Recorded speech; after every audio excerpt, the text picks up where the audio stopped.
वालों का सहयोग।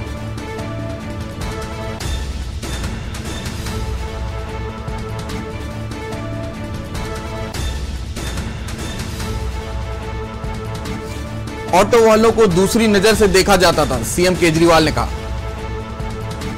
हमने उनसे बात की, उनको समझा, सीएम केजरीवाल ने कहा। ऑटो वाला दिन भर मेहनत करता है, गरीब बस्तियों में रहता है, लेकिन लोग इनको ऑटो माफिया कहते हैं। आज हमने ऑटो वालों का पूरा सिस्टम बदल दिया है दिल्ली में। जनता भी खुश, ऑटो वाला भी खुश। भारत के इतिहास में पहला मुख्यमंत्री जिसने ऑटो वाले सीधे मैसेज करता है। दिल्ली सरकार ने फिटनेस चार्ज माफ कर दिया है, सीएम केजरीवाल ने बताया। फिटनेस छोड़कर सब कुछ ऑनलाइन कर दिया गया है। कोरोना में 1.5 लाख ऑटो वालों को 5,000 राहत राशि अकाउंट में दी गई है। दूसरी लहर में 1,80,000 ऑटो वालों को फिर से 5,000 राहत राशि दी गई। ऑटो वालों को जिम्मेदारी लेने के लिए कहा। अपने ऑटो के पीछे आम आदमी पार्टी का पोस्टर लगाना पड़ेगा। उत्तराखंड में सरकार बना दो, बाकी सारी जिम्मेदारी मेरी, अरविंद केजरीवाल ने कहा। आपको बता दें, आज अरविंद केजरीवाल हरिद्वार पहुंचे हैं, जहां पे उन्होंने ऑटो वालों को संबोधित किया है और उनसे अपील की है कि एक बार हमारी सरकार बनवा दें, वो उनकी सारी समस्याओं का समाधान कर दें। हमने उनसे बात की, उनको समझा, सीएम केजरीवाल।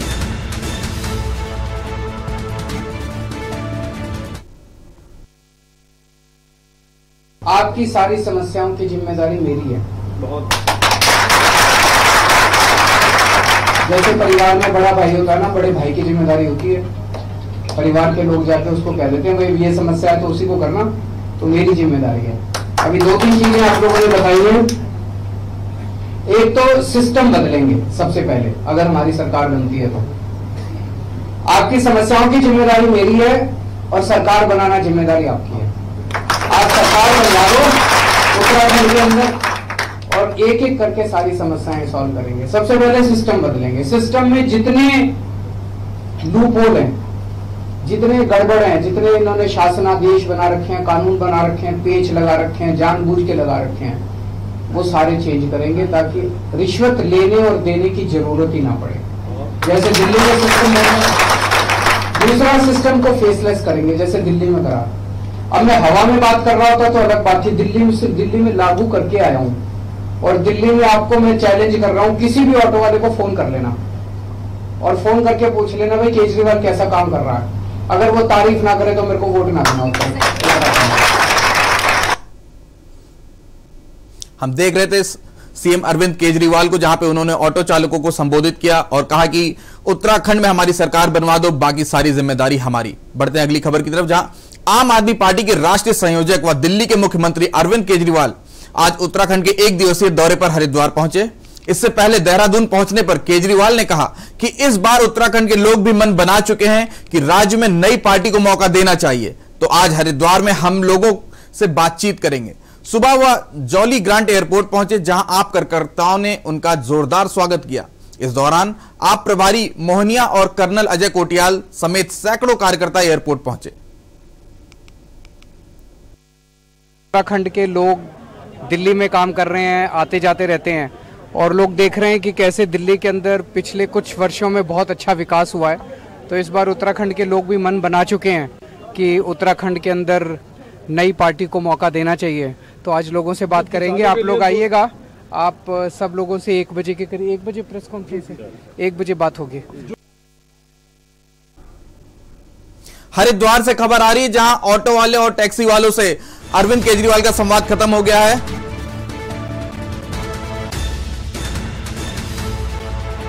ऑटो टैक्सी चालकों से संवाद खत्म हो गया है अरविंद केजरीवाल का भी। हरिद्वार से खबर आ रही है, ऑटो में बैठकर केजरीवाल और कर्नल कोटियाल पहुंचे होटल।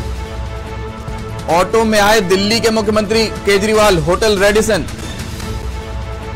ऑटो पर खुद सीएम केजरीवाल ने आपका पोस्टर लगाया।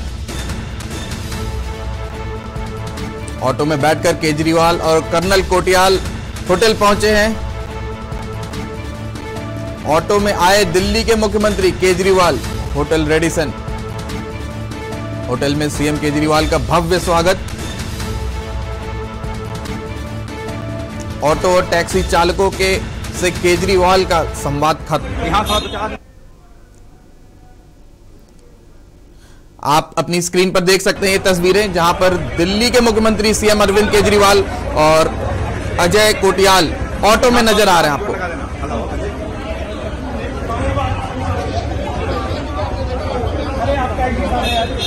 ऑटो और टैक्सी चालकों से संवाद करने के पश्चात वो ऑटो में बैठकर होटल पहुंचे हैं। ये तस्वीर आप देख सकते हैं अपनी स्क्रीन पर। किस तरीके से खुद से ही पोस्टर भी लगाया आम आदमी पार्टी का ऑटो के पीछे, साथ में कर्नल अजय कोटियाल साथ में मौजूद।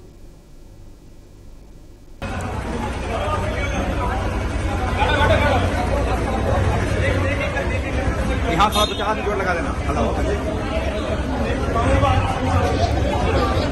और इसी खबर पर हमारे साथ राजेश जुड़ चुके हैं।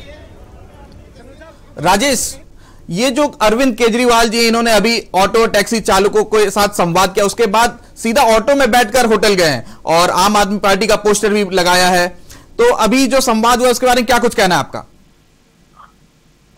बिल्कुल चंद्रमोहन, मैं बताऊं कि जो अरविंद केजरीवाल है और उनका एक दिवसीय दौरा जो है उत्तराखंड का, और उत्तराखंड के जो जहां से शुरुआत होती है देवनगरी की हरिद्वार, वो एक वहां से उनकी शुरुआत है। और दूसरा, इससे पहले भी जो है केजरीवाल उत्तराखंड के दौरे में आ चुके हैं। ये तीसरा दौरा है और ये जो आज का एक दिवसीय जो दौरा है, बहुत महत्वपूर्ण दौरा इसको कहा जा सकता है, क्योंकि जिस तरीके से केजरीवाल ने दिल्ली में जैसे सत्ता अपनाई है और जिस तरीके से जमीनी तौर पे कार्यकर्ताओं के साथ जो मिलकर के जो है एक संवाद स्थापित किया, और जिसकी वजह से जो वहां पर उनको सहयोग जो है वो कहीं ना कहीं आम जनता का मिला, तो वहीं वो सहयोग मांगने के लिए आज उत्तराखंड में पहुंचे हुए हैं। उत्तराखंड में लगातार जो है वो उनके अलग अलग कार्यक्रम है, और अभी जिस तरीके से संवाद उनका रहा है ऑटो रिक्शा चालकों के साथ, क्योंकि सबसे ज्यादा बड़ी बात चंद्रमोहन ये है कि 70% जो ऑटो चालक है उन्होंने समर्थन जो है वो अरविंद केजरीवाल की पार्टी को, यानी कि आम आदमी पार्टी को दिया है। और अरविंद केजरीवाल ने बिल्कुल उनसे रिक्वेस्ट भी की है कि जो आगामी 2022 के चुनाव है उसमें जो है वो आम आदमी का सपोर्ट करें। और साथ ही उन्होंने ये भी बोला है कि हमारे पास पैसा नहीं है, लेकिन हम ये चाहेंगे कि अगर आप हमारी बातों से और हमारी चीजों से, जो हमारे कॉन्सेप्ट है उनसे अगर खुश लगते हैं, तो जो है कहीं ना कहीं जो 2022 के जो चुनाव है, एक बार अगर आप अरविंद केजरीवाल यानी कि आम आदमी पार्टी का सपोर्ट करते हैं, तो अगर पार्टी जो है सत्ता में आती है उत्तराखंड के अंदर, तो किसी भी चीज की जो दिक्कत है, जो परेशानी है आम जन से जुड़ी है और ऑटो चालकों से जुड़ी है, उसको जो है तुरंत उसका निवारण किया जाएगा। और ये भी साथ में उन्होंने रिक्वेस्ट की है कि उनके पास भले ही पार्टी के पास पैसा नहीं है, लेकिन हम चाहते हैं कि आप उनका प्रचार प्रसार अपने जो ऑटो रिक्शा है उनके पीछे जो है पोस्टर लगा करके आम आदमी का करें। तो कहीं ना कहीं एक संवाद जो है वो जमीनी स्तर पर जो है केजरीवाल की जो स्टाइल शुरू से रही है आम जनता को एक साथ अपने साथ जोड़ने की, तो कहीं ना कहीं मुहिम जो है वो हरिद्वार में देखने को मिली है। क्योंकि जिस तरीके से जो ऑटो चालक है वो वहां पे बड़ी संख्या में वहां पर मौजूद थे, और 70% जो है ऑटो चालकों ने जो है आम आदमी पार्टी का सपोर्ट किया है, और उन्हें विश्वास दिलाया है कि जो आगामी 2022 के चुनाव है उसमें वो आम आदमी पार्टी के साथ कंधे से कंधा मिला करके चलेंगे। लेकिन इसके साथ साथ चंद्रमोहन, केजरीवाल के और भी कार्यक्रम है। अभी थोड़ी देर बाद जो है वो ठीक 1 बजे प्रेस कॉन्फ्रेंस करेंगे, और जिसमें लगता है कि जो एक बड़ी घोषणा जो है वो उत्तराखंड के लिए एक बार दोबारा दे सकते हैं, क्योंकि हर बार जब भी केजरीवाल उत्तराखंड के दौरे पे आते हैं तो कोई ना कोई बड़ी ऐसी घोषणा करके जाते हैं जिसकी वजह से अन्य जो पार्टियां, सत्ताधारी जो पार्टियां हैं, वो कहीं ना कहीं परेशानी में पड़ जाती हैं। तो इस बार जो है अब 1 बजे जो प्रेस कॉन्फ्रेंस होने जा रही है, तो उसमें ये क्लियर हो जाएगा कि क्या बड़ी घोषणा जो है वो केजरीवाल कर सकते हैं। और इसके बाद जो है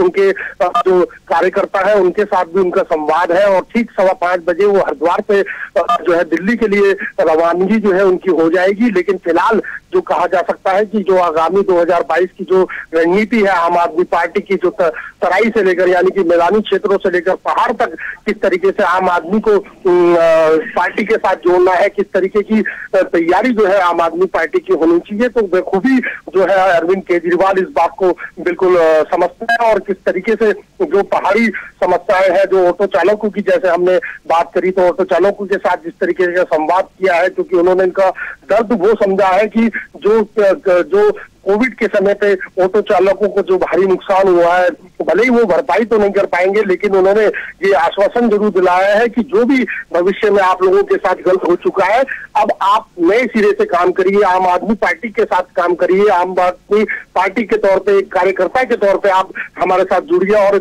जो सवारी आपके ऑटो में बैठती भी है तो उसको कम से कम कन्विंस करिए कि आम आदमी पार्टी किस तरीके से जो है अगर प्रदेश के अंदर आती है तो जो जन समस्या है, जो आगे जो अभी तक ये 22 सालों में 21 सालों में जो और अन्य सरकारें नहीं कर पाई, वो आम आदमी पार्टी जो है वो कर सकती है। एक विश्वास जो है कि कम से कम केजरीवाल ने। राजेश जी बहुत बहुत धन्यवाद आपका जानकारी देने के लिए। हमारे साथ हमारे ब्यूरो चीफ उत्तराखंड से जुड़े हुए थे राजेश, जिन्होंने जानकारी दी कि आम आदमी पार्टी की जो टैक्सी और ऑटो चालकों के साथ संवाद था वो पूरा हो गया है और ऑटो में बैठकर अरविंद केजरीवाल पहुंचे हैं होटल।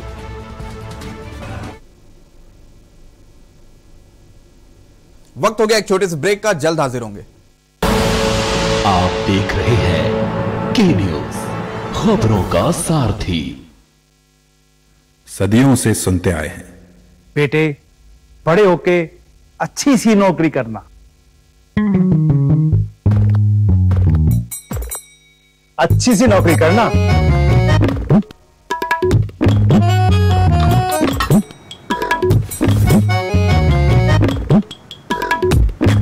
अच्छी सी नौकरी करना।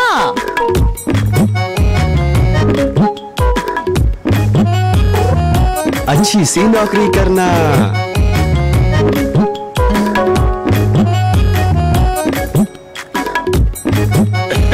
अच्छी सी नौकरी करना।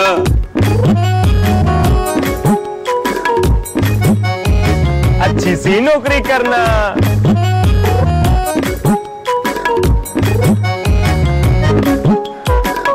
अच्छी सी नौकरी करना।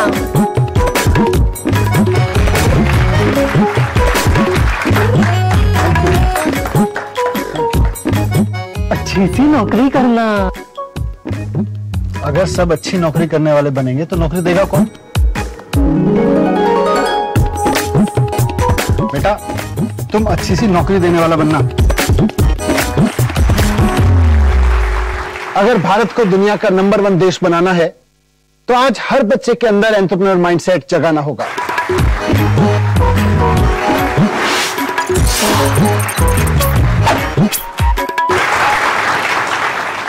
बिजनेस ब्लास्टर्स हमारी एक पहल है जो बच्चों को सिखा रही है कि उन्हें नौकरी ढूंढने वाला नहीं, नौकरी देने वाला बनना है।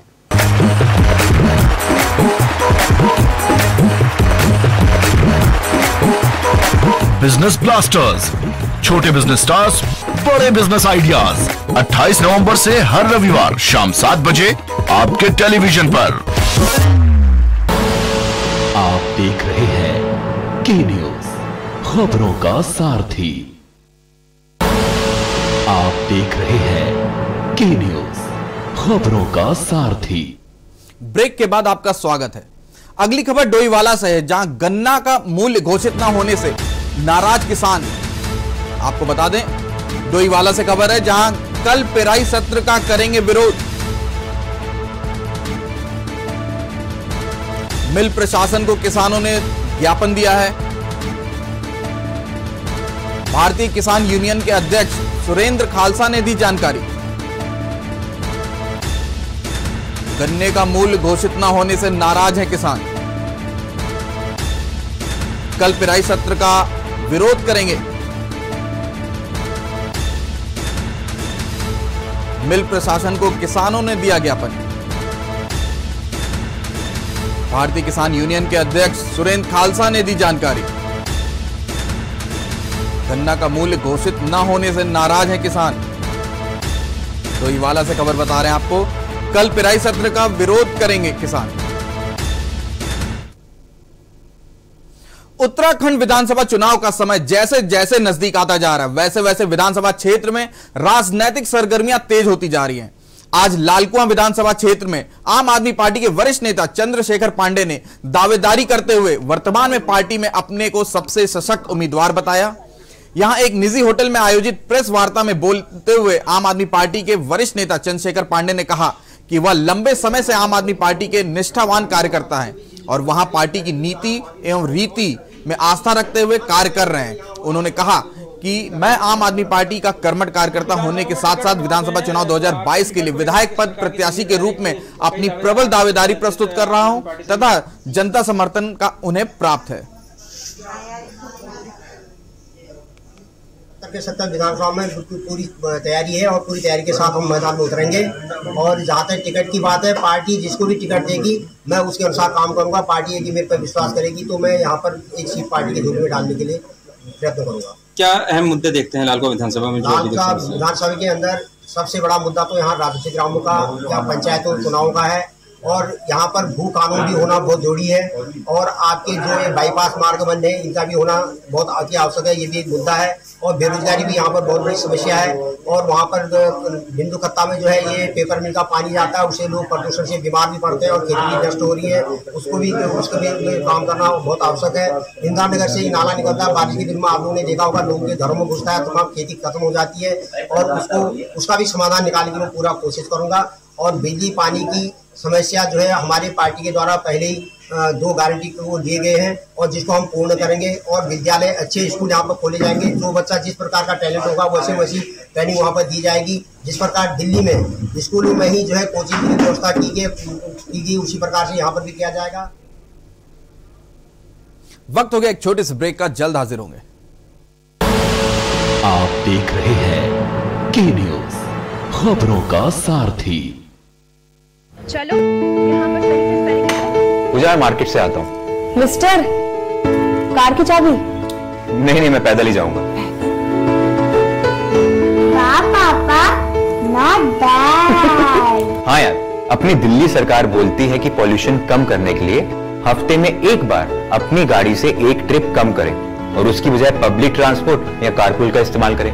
It's a small request, make sense, no? Yes, और ये बात मैं आपसे कब से कह रही थी, लेकिन मैं हेल्थ के पॉइंट ऑफ व्यू से बोल रही थी। यू नो व्हाट, मैं भी यही सोच रहा हूँ कि जब दिल्ली सरकार और घर की सरकार एक ही बात बोल रही है तो सुन ही लेना चाहिए। चलो यू गाइस कैरी ऑन, मैं चलता हूँ। बाय बाय पापा। एक हफ्ते में आप जितनी बार गाड़ी निकालते हैं अब से बस एक बार कम निकालें। बस एक ट्रिप कम, आप मिलकर अपने हिस्से का पोल्यूशन कम करें। हफ्ते में गाड़ी का बस एक ट्रिप कम करें। पर ये दिल है कि चख रहा है उन्हीं अल्फाजों का दूर कितना भी जाओ, इस जुबान से दूर ना जा पाओगे। रुमल, बोलो जुबान केसरी। आप देख रहे हैं के न्यूज, खबरों का सारथी। ब्रेक के बाद आपका स्वागत है। केंद्र सरकार ने भले ही 3 कृषि कानून वापस ले लिए हैं, लेकिन मुख्य विपक्षी दल कांग्रेस किसान आंदोलन में जान गंवाने वाले किसानों को शहीद का दर्जा और उनके परिजनों को उचित मुआवजा दिए जाने की मांग उठा रही है। इसी कड़ी में आज कांग्रेस पार्टी के सैकड़ों कार्यकर्ताओं ने प्रदेश अध्यक्ष गणेश गोदियाल के नेतृत्व में देहरादून में कैंडल मार्च निकाला। इस दौरान पार्टी के प्रदेश अध्यक्ष गणेश गोदियाल ने केंद्र सरकार पर जमकर हमला करते हुए कहा कि किसानों की मर्जी के खिलाफ केंद्र सरकार 3 कानून लेकर आई, मगर जब केंद्र को यह आभास हुआ कि राजनीतिक रूप से उन्हें नुकसान हो रहा है तो मजबूरीवश केंद्र ने कृषि कानून को वापस ले लिया।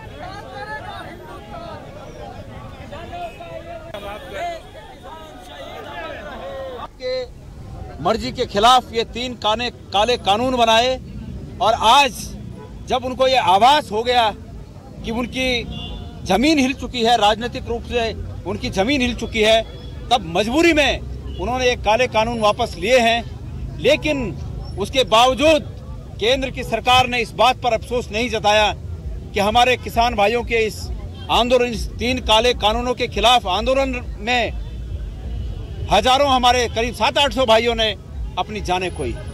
हमारी मांग है कि केंद्र की सरकार उस पर अफसोस व्यक्त करे। कोरोना काल की दूसरी लहर के बाद भी स्वास्थ्य विभाग ने कोई सबक नहीं लिया, जबकि केरल में कोरोना वायरस की दस्तक ने एक बार फिर स्वास्थ्य विभाग में हड़कंप मचा दिया है।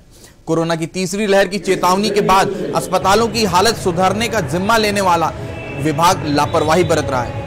मंगलौर क्षेत्र में 1 लाख से अधिक की आबादी में मंगलौर का सरकारी अस्पताल अभी भी अपनी बदहाली पर आंसू बहा रहा है। सरकार की घोषणा के बाद भी इन अस्पतालों में लाखों रुपए की कीमत के उपकरण धूल फांक रहे हैं। अस्पताल में 20 बेड व वेंटिलेटर मशीनें महीनों से अस्पताल में पड़ी हुई है, लेकिन इन मशीनों को ऑपरेट करने वाले टेक्नीशियन की कोई तैनाती नहीं की गई अभी तक। एक्सरे मशीन का मैंने कहा कि वहीं पर मशीन तो इंस्टॉल हो गया, पर हमारे पास CR सिस्टम नहीं है और रजिस्ट्रेशन का थोड़ा सा इशू अभी आ रहा है, तो दोनों के लिए हम अभी प्रॉपर चैनल से अप्रोच कर रहे हैं, क्योंकि चिकित्सा मुख्य चिकित्सा भी बदल गए हैं, तो हम नए सिरे से भी दोबारा प्रस्ताव उनको भेज रहे हैं कि हमें CR सिस्टम तुरंत उपलब्ध कराया जाए। तो उम्मीद है कि 1-2 हफ्ते में मिल जाएगा। क्या स्वास्थ्य केंद्र की बात ना करें, आप जितने भी रुड़की हॉस्पिटल से लेकर देहरादून के अस्पताल से लेकर आप धारचूला तक चले जाएं, उत्तराखंड सरकार की नीयत ही खराब है। अगर हम लोगों ने एम्बुलेंस दे दी तो उसके लिए ड्राइवर और डीजल की व्यवस्था नहीं है। हम लोग अगर मशीन दे देंगे, एक्सरे मशीन देंगे, तो रेडियोलॉजिस्ट तो हम नहीं दे सकते। तो ये तो अब जनता के सामने है, जनता की अदालत में सारा मामला आएगा। ये तो सरकार ही बदली जाएगी, व्यवस्था ही बदलनी पड़ेगी। जब ये व्यवस्था बदली जाएगी उसी दिन उत्तराखंड के अस्पतालों की दशा ठीक होगी। कोरोना काल में कोरोना ने पूरे देश में कहर बरपाया था। कोरोना की दूसरी लहर में हजारों लोगों ने अपनी जान गंवाई थी और इससे स्वास्थ्य विभाग की पोल भी खिली थी, क्योंकि कहीं ऑक्सीजन की कमी थी, कहीं बेड नहीं थे। इससे हजारों लोगों ने अपनी जान गंवाना पड़ा था। बात करें मंगलौर की, तो मंगलौर सामुदायिक स्वास्थ्य केंद्र में विधायक निधि से 20 बेडों की व्यवस्था की गई थी, 2 वेंटिलेटर दिए गए थे, एक्सरे मशीन भी यहाँ दी गई थी। लेकिन बात करें एक्सरे मशीन की, तो एक्सरे मशीन यहाँ धूल फाक रही है। एक्सरे मशीन आ गई, लेकिन उसके कुछ पार्ट्स अभी यहाँ ना आ पाए हैं, जिससे लोगों को उसकी सुविधा नहीं मिल पा रही है। वेंटिलेटर 2 हैं, लेकिन उनके जो स्पेशलिस्ट डॉक्टर हैं उनकी तैनाती नहीं की गई है। टेक्नीशियन जो एक्सरे मशीन का आ चुका है, लेकिन एक्सरे मशीन सुचारू रूप से शुरू नहीं हो पाई है। इस वक्त हम मंगलौर के सामुदायिक स्वास्थ्य केंद्र में खड़े हैं। मैं आपको दिखाना चाहूंगा, ये बेड दिए गए थे विधायक निधि से, लेकिन अभी तक ये ऐसे ही है, इनका कोई यूज नहीं हो पा रहा है। मंगलौर सामुदायिक स्वास्थ्य केंद्र से करीब तकरीबन 1 लाख की आबादी से जुड़ी हुई है, लेकिन लोगों को यहाँ सुविधा नहीं मिल पा रही है। अब आने वाले टाइम में यदि कोरोना जैसी महामारी आती है तो लोगों को क्या होगा, ये सोचकर डर लग रहा है। क्या न्यूज़ के लिए अकील अहमद, मंगलौर। नैनीताल में DSB परिसर में 2 दिवसीय सांस्कृतिक महोत्सव गूंज कार्यक्रम के अंतिम दिन परिसर के AN सिंह सभागार में मुख्य अतिथि व विशिष्ट अतिथि द्वारा संयुक्त रूप से दीप प्रज्वलित कर दिया गया, जिसके बाद छात्र संघ के अध्यक्ष विशाल वर्मा ने मुख्य अतिथि के रूप में ब्लॉक प्रमुख रवि कान्याल प्रतीक चिन्ह भेंट किया। DSB परिसर में सांस्कृतिक महोत्सव गूंज कार्यक्रम में पहुंची गढ़वाली गायिका प्रियंका महर के गानों में छात्र छात्राओं ने जमकर लुत्फ उठाया। वहीं नैनीताल पहुंची गायिका प्रियंका महर ने कहा वे पहली बार किसी कार्यक्रम में नैनीताल आई हैं, यहाँ के लोग बहुत ही शालीन और सभ्य हैं।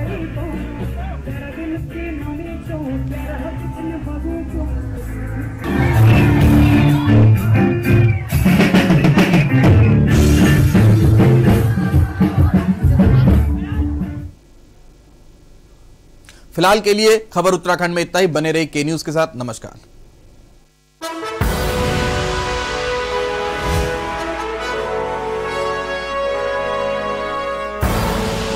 आप देख रहे हैं के न्यूज, खबरों का सारथी। कोविड महामारी के मुश्किल दौर में लोगों की सुरक्षा